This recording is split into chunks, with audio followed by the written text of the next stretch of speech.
Hey everybody, welcome back to another episode of Bayt.com's Career Talk. I'm Hatem, HANNOU, and on this week's episode, I want to talk to you about 5 ways you can start your cover letter.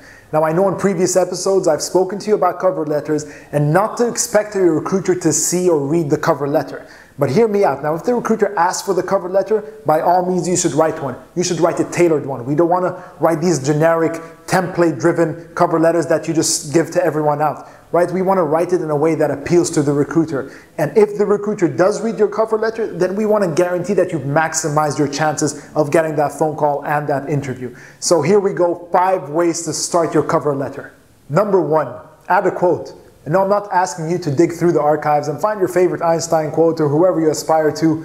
Find a quote that makes sense to the recruiter or the employer. And that's a quote that they can better understand or gauge your skill set. So preferably find a quote from maybe a colleague that you worked with or a teammate, or if you're a student, find a quote from a professor to just basically be a reference point or a recommendation about how great you are to work with or how you've excelled at your work or have done great in your university days. So that's the kind of quote we want to include, something that means something to the recruiter.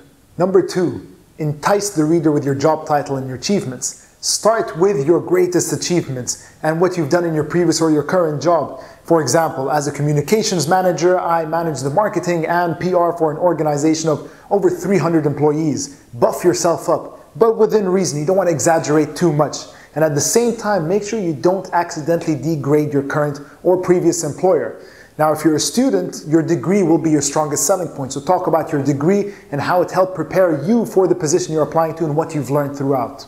Number 3, use the right keywords. Throughout your cover letter, you should have studied beforehand or really understood the job description, what the employer is looking for. They've told you what they want in specific keywords, whether it's communication, creativity, teamwork, ability, leadership. They outline and highlight the skills they're looking for. So make sure you demonstrate fit to the position you're applying for by using the keywords that they've asked for. So find out what they're looking for, make sure they're included in your cover letter somewhere to make sure that it's very clear to them that you're the perfect fit for the job. Now, if you're a student and you don't have that kind of experience, or if you haven't done internship experience, then think back to the projects that you've done where you've exhibited some of these skills that they've outlined in the job description and highlight them and talk about them in the cover letter. Number 4, meet the employer's needs. Now, aside from understanding the keywords that they've listed in their job description and including them in your cover letter, you also want to show them that you have what they're looking for.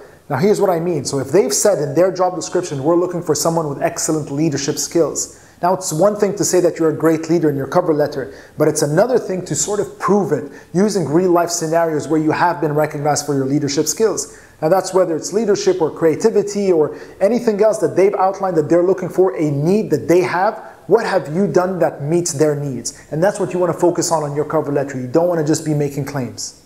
Number 5, let your personality shine through.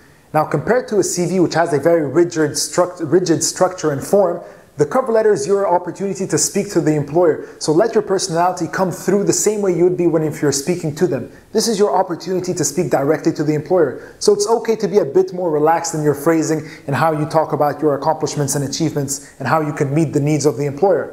Now, don't be too relaxed. We don't want to be saying jokes in the middle of the cover letter. Keep it professional within reason, but be a bit more relaxed. Show your personality, and through your personality, how you can stand out from the rest of the competition as well.